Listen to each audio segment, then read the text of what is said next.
Things are starting to look up for Rayo.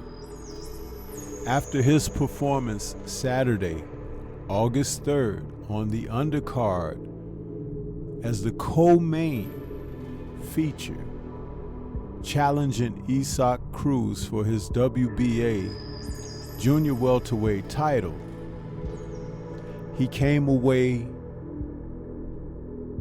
smelling like roses. And the future is looking up, because now that he's a world champion, he can begin to concentrate on the road of opportunity. And boy, does that look bright. Let's talk about what could be next for Jose Valenzuela after his victory over Cruz. Yeah.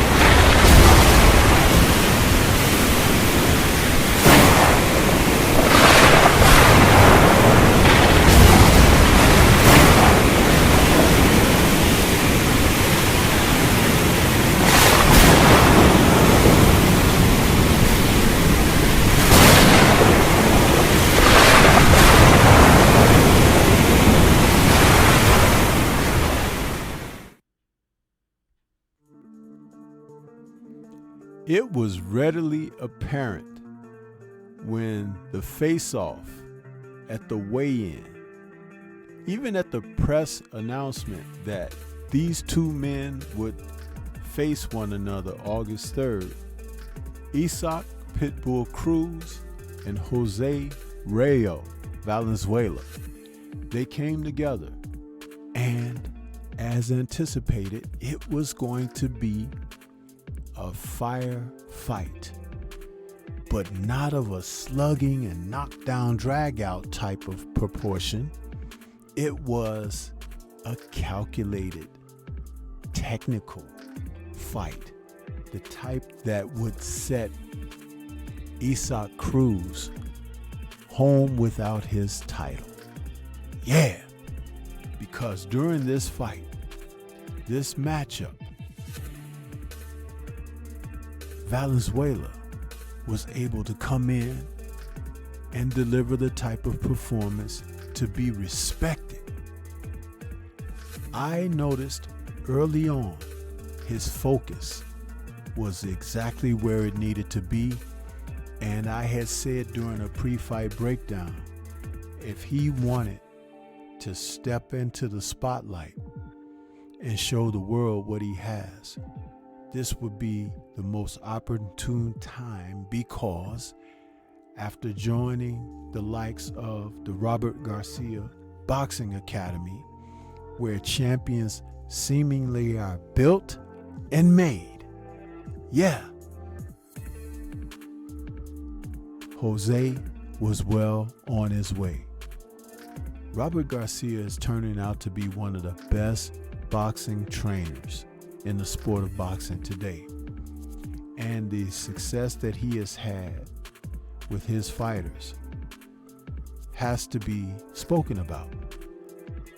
Now, after facing Pitbull, the record for Rayo has raised to now 14-2 with 9 KOs. But it was his technical proficiency that came out here. He boxed. He stayed off of the ropes. He kept the fight near the center of the ring.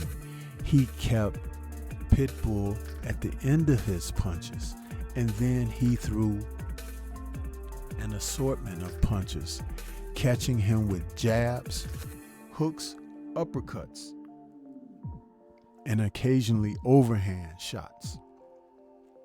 Pitbull was visibly frustrated, but with the poker face that he's able to bring night in and night out in his matches, He could appear to be undisturbed, but I could tell otherwise.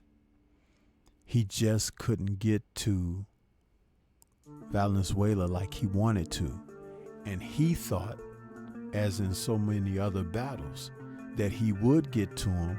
And so his record now falls to 26-3 with 1 draw and 18 KOs. He was kept at the end of punches. He wasn't able to pin Jose near the ropes. Jose would walk him back or turn him, and Pitbull can't box. It was Valenzuela who said that he was a one-dimensional fighter. Many who know boxing could see he's a one-dimensional fighter, but he has looked so dynamic against fighters who would fall asleep and give him opportunities that it was always something that you would figure someone would do eventually, but not for a man who's focused up and for a man who wants the most that he can get out of his career when opportunity presents itself. Just remember, earlier this year, Valenzuela avenged a defeat with Chris Colbert. It was actually in December of 2023. But in that match, he stopped Colbert in 6 rounds. A brutal knockout. And it was an exclamation on what he had felt had transpired in their first fight, which was in March of 2023, when he lost a unanimous decision that was very close on all the judges' scorecards, 95-94. But the fight was not that close. Many people thought that that was a gift to Colbert, who really hasn't been seen since. And so when he came back in the second fight, the rematch, he stopped him. And when he got the call for this fight against Cruz for the WBA junior welterweight title, he could not say no. And so he came out of this with a split decision victory, which again was not really a split decision. It should have been unanimous for the performance he put on. As I had this fight, I had him winning about 8 rounds to 4. And he looked good doing it. His attention never wandered. He was focused from bell to bell. And so coming out of that fight with Pitbull, his options now have expanded tremendously. And when you think about the likes of a trainer like Robert Garcia, who is becoming the man as far as coaching and boxing, the sky is the limit. You can now talk about opportunities against the likes of Teofimo Lopez. You can talk about Gervonta Tank Davis. There's so much that he can get done. And he looked great at junior welterweight. He looked strong. And Isak is a difficult guy to fight because he's so short. You can't get the best of your shots on him because he's compact and he dips to make himself even a more smaller target when he fights. So now El Rayo is going to be fighting, or has the option to fight, bigger guys, more along the lines of what his height happens to be, which is pretty much 5'10", 70-inch reach, and he's a southpaw to boot. He has pop on his punches. He has options now. And Robert Garcia is known to work well with fighters. He's only 25 and has yet to enter his prime. Think about it, people. There could be opportunities ahead that could grant him a windfall. Even a proposed rematch against the likes of Pitbull could garner him some real nice cash.